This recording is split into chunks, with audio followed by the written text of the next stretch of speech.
With the third pick in the 2017 NBA Draft, the Boston Celtics select Jayson Tatum from Duke University. Jayson Tatum undoubtedly has surpassed most expectations of what people have for him for his career on the 2017 draft night. Tatum's had to take some big steps, some big trials and tribulations to get to this point, but now he's at this point in time where he is now considered an NBA superstar. But it was a long journey to get here. Drafted third overall in a quite controversial draft looking back on it, Tatum was put in a great situation by the Celtics, who, just made the conference finals and, had winning on their mind and wanted championship expectations. Luckily for Tatum, he was given Kyrie Irving and Gordon Hayward, who, at the time, this team was looking like to take the Warriors down and be NBA champions.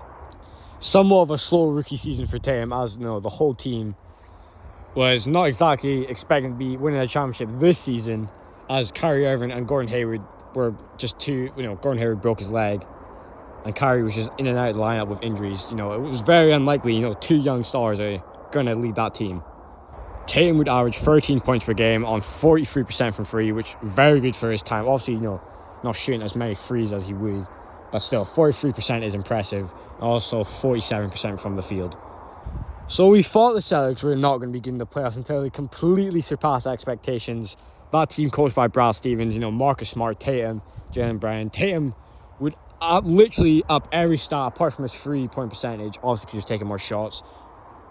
Tatum would average 18 points per game in the playoffs, like I said, improving pretty much every stat he had. And the Celtics were one game away from the NBA Finals, which they probably wouldn't have won, to be honest, but still. Tatum showed glimpses of okay, this guy is going to be very good. That dunk on LeBron, all says it bumped into him after. In hindsight, we should have known what was going to happen.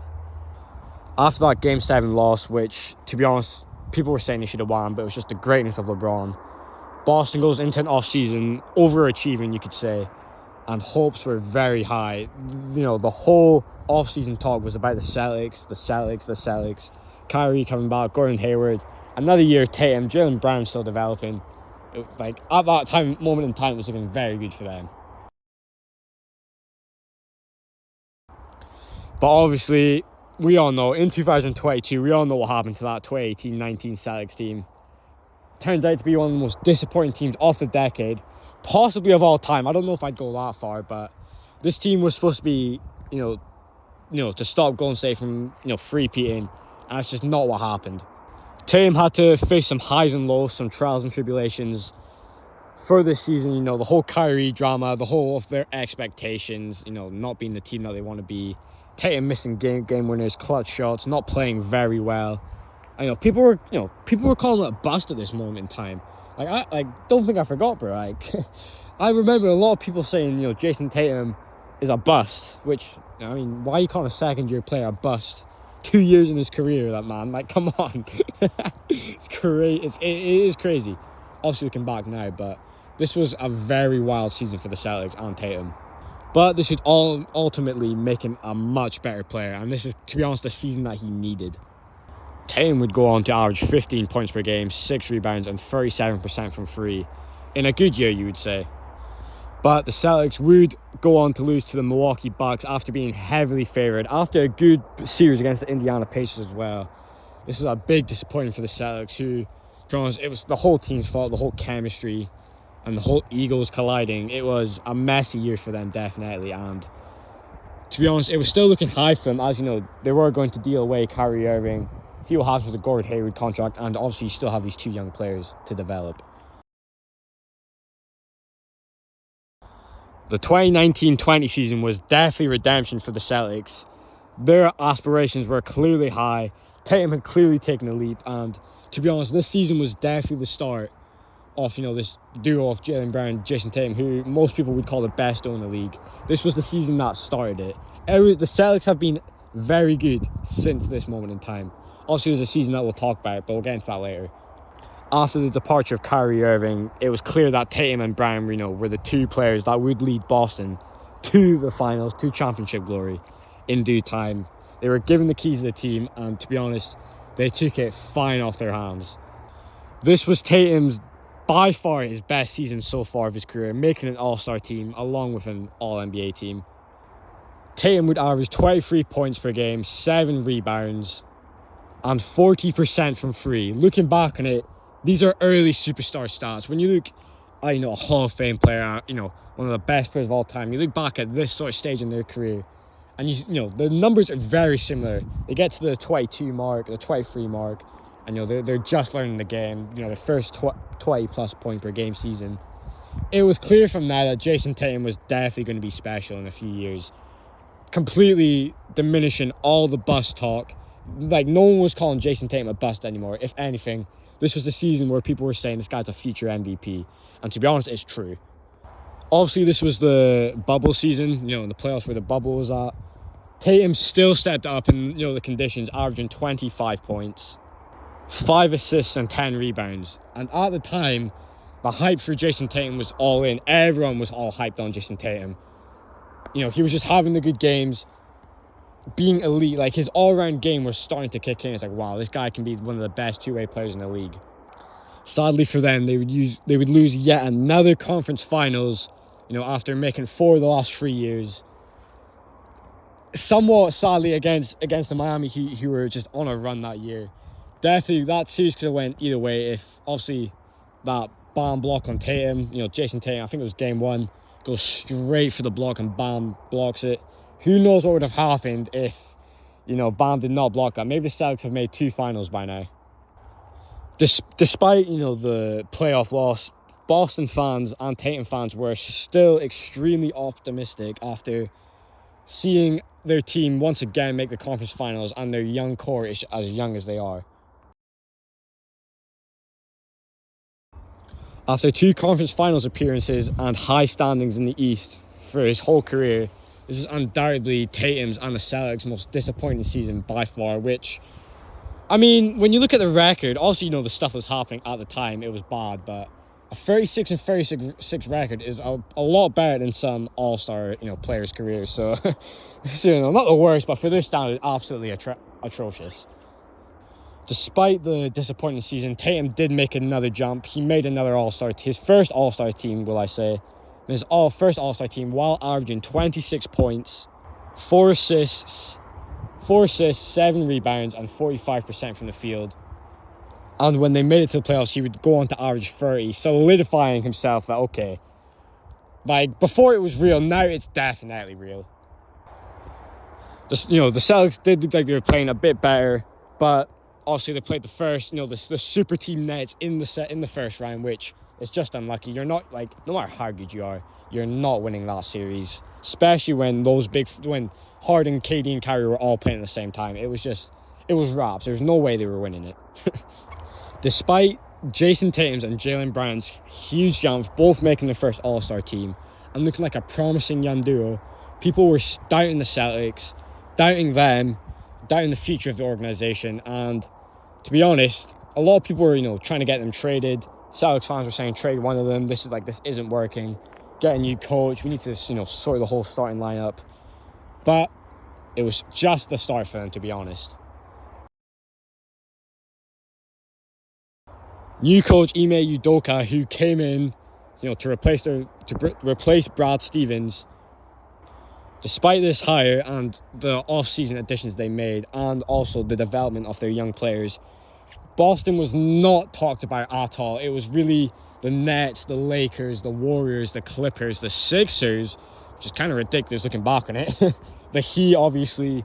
You have all these teams that are just, people aren't even considering Boston at this point. And to be honest, halfway through the season, it did look like it. After a 17-19 start, it looked like it was just over for the Celtics. They looked like a dead team just in the middle of the war. It looked like they had nothing going on.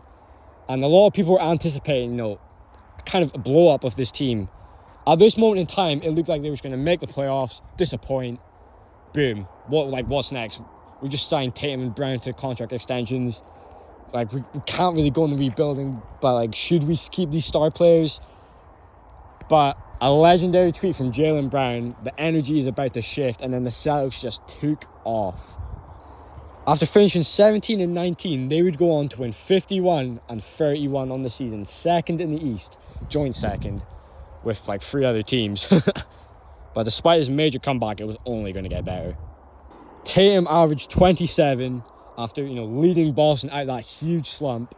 And Tatum's now getting his respect as an NBA superstar after putting up crazy stat lines, crazy games, a 60-piece, all these sort of stuff.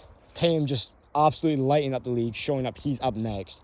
And this is when the MVP conversations really started talking. But Tatum was showing that he was one of the best players in the league, showing he's a great free-level scorer, a great playmaker, and some elite defense. Tatum would lead the Celtics to one of the best playoff runs we've seen from an individual player, knocking out players like Kyrie and KD, sweeping the Nets, beating the Bucks, who, yes, did not have Chris Middleton, but Giannis was putting on an all-time clinic of a playoff run. Knocking out Giannis and Drew Holiday, and then Jimmy Butler in the Heat, making it to the NBA. His first NBA Finals, finally, after all this stuff that he's gone through in his career. Tatum would undoubtedly take over in the playoffs after leading the playoffs in points and assists, which I don't think has ever been done before. That's like a Hall of Fame stat right there, along with a lot of memorable games for his career. After going 2-up on the Warriors after having an 87% chance of winning the finals, or 86, this would sadly for them be the downfall for the season after Steph Curry would, show that it's his time at the moment. That 40-point game in Boston, and then Boston would then go on to lose 3 straight. Complete, not a disappointing season, because obviously they came back where they came back from, which was crazy to see. Now it was okay. Jayson Tatum's 25, Jaylen Brown's 26, or 24. Jayson Tatum's 24 and Jaylen Brown's 25. This is a future dynasty we have. Because obviously, you put in perspective, MJ and LeBron didn't win their first ring until 28, 27. So Boston fans especially are hyping up this Celtics team, and rightfully so. But it only gets better from here. As the 2022-2023 season is currently going on, the Boston Celtics are undoubtedly the most complete team, the best team. And Jayson Tatum is looking like a serious MVP winner, not candidate winner, as he's, by the end of the season, he can be a top 5 player, as he, is fitting the whole criteria as a top 5 player. Tatum is averaging 31 points per game, 4 assists and 8 rebounds, while shooting 36% from 3 and 48% from the field. Elite, man. Elite. While leading, Boston Celtics have like the best offensive rating in NBA history. Their defense is legit. Their defense is crazy. You think after losing Ime Udoka, it'd be going all downhill, but no. When you have this good of a team, it doesn't matter. And with Celtics was the best record in the NBA, it's looking like they're going to make a return to the finals after a great... Thing is, Tatum's only 5 years, 5-6 seasons into his career, and he's had a very Hall of Fame likely. Obviously, if he retired today, it would not be, similar to Giannis. If Giannis retired today, he's making the Hall of Fame. I'm not sure if Tatum is, but Tatum is on a humongous, big road to being a Hall of Famer. This guy can I think he will make it, but this guy has top 15 potential, I'd say. Top 15 player of all-time potential, possibly top 10. To end off the video, I want to say some big Jayson Tatum stats, which are crazy. Jayson Tatum is the only player to hit 900 plus threes before turning 25 years old. Think about that, man. That is crazy. That is Steph Curry influence right there, but definitely has potential to break the 3-point record. No, depends on what Steph retires with, because that is just a crazy record. And Jayson Tatum is the first player, I'll say it again, the first player in NBA history with multiple 45 plus points, 10 plus rebounds, and 8 plus threes in a game. No one else has done that. Not one person in NBA history has done that. No Kevin Durant, no LeBron, no all these players, no Kawhi. Like, this man is creating records in his own. And to be honest, what's the future looking like for Tatum and the Celtics? Championships, MVPs, conference finals MVPs. This man is undoubtedly probably one of the best players of this generation. You know, the 2015 and above generation. You know, the somewhat modern day generation. You know, he has potential to be the best and the greatest. Really? We will find out.